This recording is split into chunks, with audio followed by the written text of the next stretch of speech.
स्वागत है आपका आर भारत टीवी चैनल पर और मैं हूं आपके साथ मिताली नायक। सच्चाई से होगी सामना, बिहार की हर छोटी बड़ी खबरों पर होगी हमारी नजर।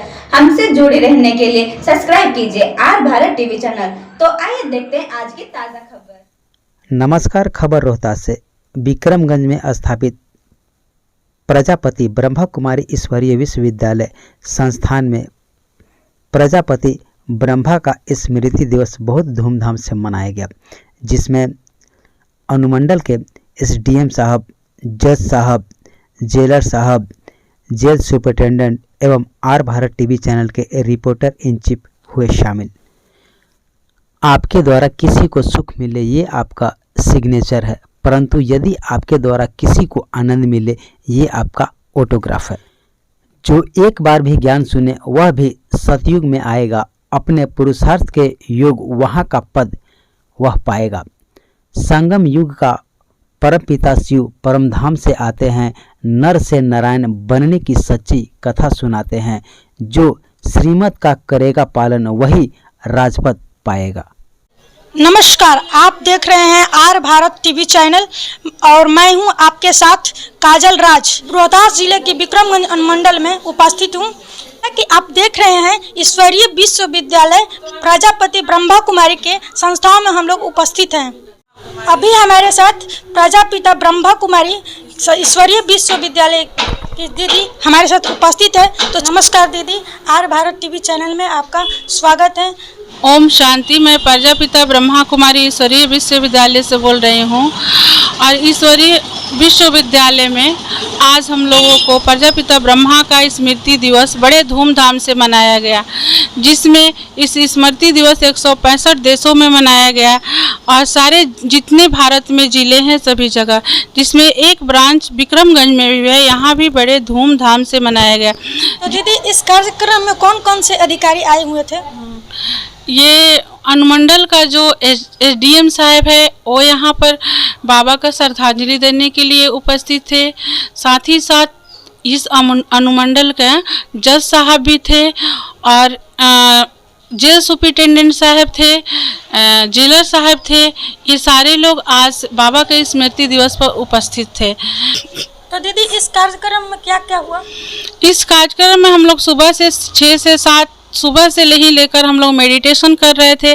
उसके बाद 10 से 11 मुरली क्लास चला। क्लास के बाद सब लोग बाबा का अनुभव सुनाया कि इस संस्था में आने से हमारी क्या क्या फायदे हुए और क्या क्या अनुभूतियाँ हुई। और इसके बाद प्रजापिता ब्रह्मा का जीवन कहानी पर प्रकाश डाला गया, जिसमें प्रजापिता ब्रह्मा बाबा जो बचपन का नाम इनका दादा लेखराज था और ये सिंध, हैदराबाद, कराची के रहने वाले थे। ये ऑलरेडी पहले से 12 गुरु कर चुके थे, शॉर्ट में ही सुना रही हूँ। और 13वां गुरु जैसे ही करने चले तो प्रजापिता ब्रह्मा बाबा को 3 मुख से वचन निकला। पहला वचन निकला, मैं प्रकाश स्वरूपम शिवोहम शिवोहम, ज्ञान स्वरूपम शिवोहम शिवोहम और निज रूपम स्वरूपम शिवोहम शिवोहम। ये 3 बातें निकली, जिसमें पहला का अर्थ होता है कि मैं प्रकाश स्वरूप शिव हूँ, ज्ञान स्वरूप शिव हूँ और निज रूप मेरा यही प्रकाश है, मैं शिव हूँ, शिव हूँ, शिव हूँ।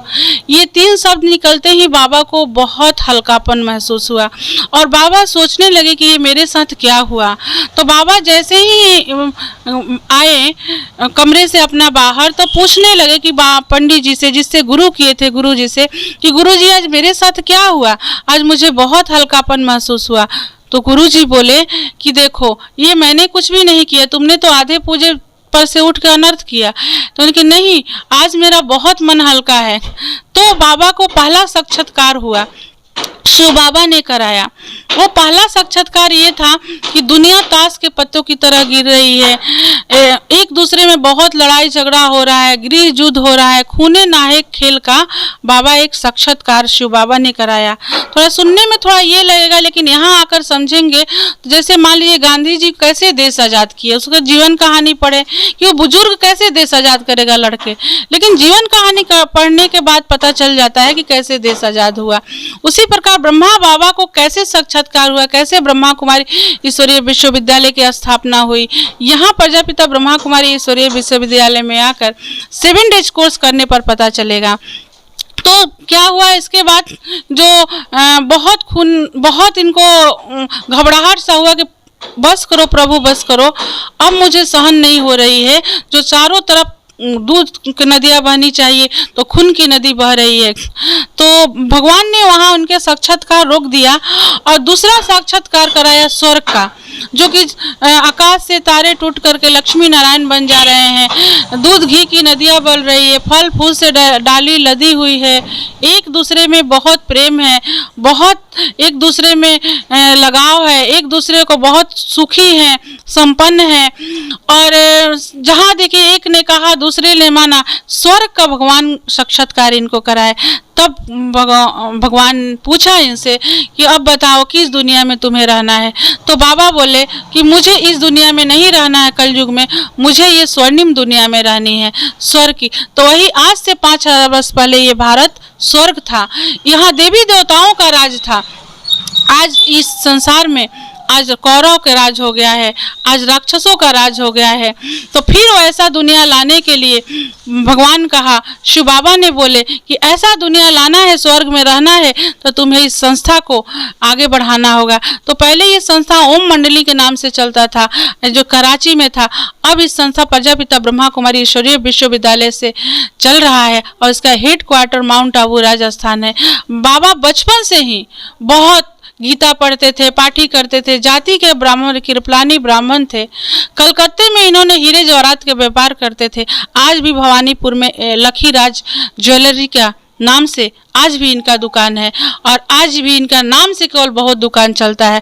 ये पक्के हीरे परखने में बहुत पक्का थे, इनके जैसा हीरा कोई वर्ल्ड में नहीं परखता था। और इनका वर्ल्ड रिकॉर्ड बुक में इनका नाम है 28 गुने 24 गुने 28 का, कि इनके जितना बड़ा जीवन कहानी और किसी का नहीं है। तो दीदी इस संस्था से जुड़ने के लिए क्या क्या करना पड़ेगा? इस संस्था से जुड़ने के लिए बस कुछ नहीं करना है, निःशुल्क यहाँ बोर्ड पर लिखा हुआ है, निःशुल्क सेवाएं हम लोग देते हैं। और यहाँ आकर 7 डेज कोर्स करना होगा। कोर्स करके फिर नित क्लास करेंगे तो आपका जीवन एक अच्छे दिशा दिखलाएगा, मार्ग दिखलाएगा कि अच्छा मार्ग पर हम कैसे चले। तो दीदी आप लोग सफ़ेद ही सारा वस्त्र क्यों यूज करती हैं? हाँ, बहुत अच्छा आपने इम्पोर्टेंट पॉइंट पूछा है कि क्यों हम लोग सफ़ेद पहनते हैं। सफ़ेद तो एक सच्चाई और सफाई का प्रतीक है और ब्रह्मा कुमारी ईश्वरीय विश्वविद्यालय का सफ़ेद यूनिफॉर्म है हम लोगों का। ये जरूरी नहीं है कि यहाँ जो आएंगे यूनिफॉर्म ये पहनना पड़ेगा उन लोगों को, ये कोई ज़रूरी नहीं है। आप रंगीन ड्रेस में भी आ सकते हैं, लेकिन एक स्कूल का ड्रेस होता है ना, तो ये भी प्रजापिता ब्रह्मा कुमारी ईश्वरीय विश्वविद्यालय है। और हम लोग सच्चाई और सफाई से रहते हैं, इसी का प्रतीक है सफेद ड्रेस हम लोग पहनते हैं। तो दीदी आप ये बताइए कि इस संस्था में जुड़ने के बाद कोई आप शादी करिएगा कि नहीं करिएगा? हम लोग तो ये जब इस संस्था में जुड़ते हैं तो जुड़ने के बाद कोई ज़रूरी नहीं है कि इसमें शादी नहीं करना है, शादी कोई पाबंदी नहीं है। लेकिन हम लोग स्व इच्छा से इस भारत को स्वर्ग बनाने के लिए, इस विश्व को स्वर्ग बनाने के लिए, परमात्मा कहते हैं कि इतने जन्म तो तुम शादी किए ही, एक जन्म इस जीवन को मेरे हवाले कर दो। तो जब हमें परमात्मा से प्रेम है, परमात्मा से तो प्यारा कोई इस संसार में है ही नहीं। एक इंसान के कहने पर अपना सारा जीवन उसको दे देते हैं, जो कि वो जिंदगी भर दुख देता है, कहता है कि पति परमेश्वर है, लेकिन रात दिन हमें दुख देता है, परेशान करता है। मैं ये नहीं कहती सब लोग दुख देते हैं, लेकिन 95% ऐसे ही मुझे मेरे जीवन में देखने को मिला। तो ये संस्था में कोई पाबंदी नहीं है, लेकिन परमात्मा ने कहा कि इस दुनिया को स्वर्ग बनाने के लिए एक जन्म इस जीवन को मेरे हवाले कर दो।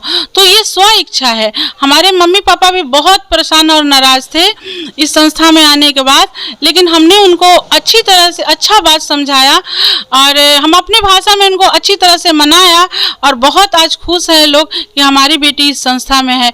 नहीं तो इस संस्था में कोई शादी करने की पाबंदी नहीं है कि शादी नहीं करना है, शादी कर सकते हैं, लेकिन हम लोग अपना देश के लिए, संस्था के लिए अपना जीवन दान दे दिए हैं। क्योंकि अगर हम लोग भी गृहस्थी में फंस जाएंगे तो फिर इस दुनिया को, इस संसार को सुखमय कौन बनाएगा? फिर तो हम ही उसी में रहने लगेंगे, फंसे रहेंगे।